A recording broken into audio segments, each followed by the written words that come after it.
اللہ کا حکم ہوا، جنت سے اتر جاؤ، تم آپس میں ایک دوسرے کے دشمن ہوگے اور تمہارے واسطے زمین میں رہنے کی جگہ ہے اور ایک وقت تک نفع حاصل کرنا ہے۔ تم وہیں زندگی بسر کرو گے اور وہیں مرو گے اور وہیں سے دوبارہ نکالے جاؤ گے۔ اور اس سے قبل ہم نے آدم سے ایک عہد لیا تھا مگر وہ بھول گئے اور ہم نے ان میں کوئی عزم نہیں پایا۔ اور جب ہم نے فرشتوں سے کہا آدم کو سجدہ کرو تو ابلیس کے سوا سب نے سجدہ کیا، اس نے صاف انکار کر دیا۔ تو ہم نے کہا اے آدم، یہ تیرا اور تیری بیوی کا دشمن ہے، خیال رکھنا ایسا نہ ہو وہ تم دونوں کو جنت سے نکلوا دے اور تو مصیبت میں پڑ جائے۔ یہاں تو تجھے یہ آرام ہے کہ نہ تو بھوکا ہوتا ہے اور نہ ننگا، اور نہ تو یہاں پیاسا ہوتا ہے اور نہ دھوپ سے تکلیف اٹھاتا ہے۔ لیکن شیطان نے اسے وسوسے میں ڈال دیا، کہنے لگا میں آپ کو دائمی زندگی کے درخت اور وہ بادشاہت بتلاؤں جو کبھی پرانی نہ ہو۔ چنانچہ ان دونوں نے اس درخت سے کھایا، پس ان کے ستر کھل گئے اور وہ بہشت کے پتے اپنے اوپر چپکانے لگے۔ آدم نے اپنے رب کی نافرمانی کی، پس بہک گیا۔ پھر اس کے رب نے نوازا، اس کی طرف توجہ فرمائی اور اس کی رہنمائی کی۔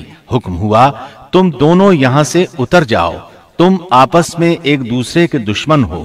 اب تمہارے پاس جب کبھی میری طرف سے ہدایت پہنچے تو جو میری ہدایت کی پیروی کرے نہ تو وہ بہکے گا نہ تکلیف میں پڑے گا، ہاں جو میری یاد سے روگردانی کرے گا اس کی زندگی تنگی میں رہے گی اور بروز قیامت ہم اسے اندھا کر کے اٹھائیں گے۔ آدم علیہ السلام زمین پر اترے اور اپنے رب سے توبہ کے کلمات سیکھ لیے۔ وہ کلمات یہ ہیں: ربنا ظلمنا انفسنا وان لم تغفر لنا وترحمنا لنكونن من الخاسرین۔ اے ہمارے رب، ہم نے اپنا نقصان کیا اور اگر تو نے ہم پر مغفرت و رحمت نہ فرمائی تو ہم خسارہ اٹھانے والوں میں سے ہو جائیں گے۔ آدم علیہ السلام زمین پر اترے اور ان کے ساتھ حوا علیہ السلام بھی اتری اور ان کے ساتھ ہی ابلیس کو بھی اتارا گیا۔ یہ کس جگہ پر اترے اس بارے میں اختلاف پایا جاتا ہے، لیکن ابن عباس رضی اللہ عنہ کی بات راجح محسوس ہوتی ہے کہ آدم علیہ السلام کو ہند میں اور حوا علیہ السلام کو جدے میں اتارا گیا۔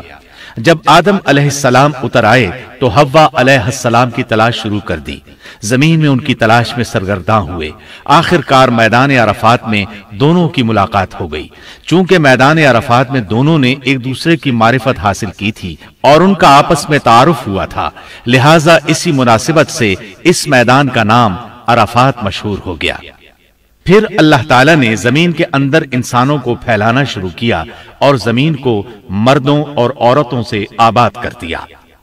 امام طبری رحمت اللہ علیہ بیان کرتے ہیں کہ حوا علیہ السلام نے آدم علیہ السلام کے لیے 20 ولادتوں میں 40 بچوں کو جنم دیا۔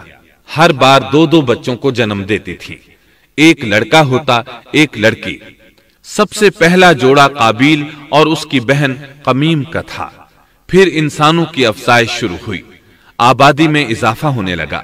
اللہ نے آدم علیہ السلام ہی کو ان کا نبی متعین کر دیا، وہ انہیں دین سکھاتے رہے۔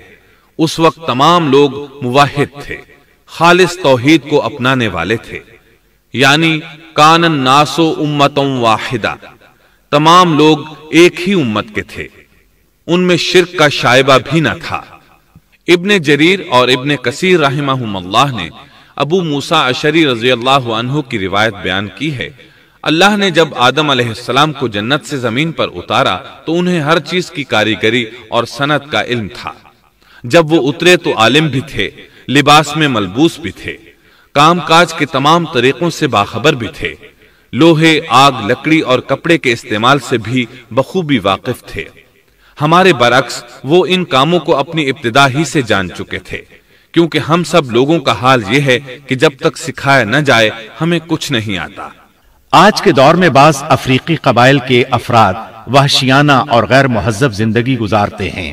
علماء کا کہنا ہے کہ یہ لوگ زمین پر رہنے والوں میں سے گمراہ ترین انسان ہیں۔ انہوں نے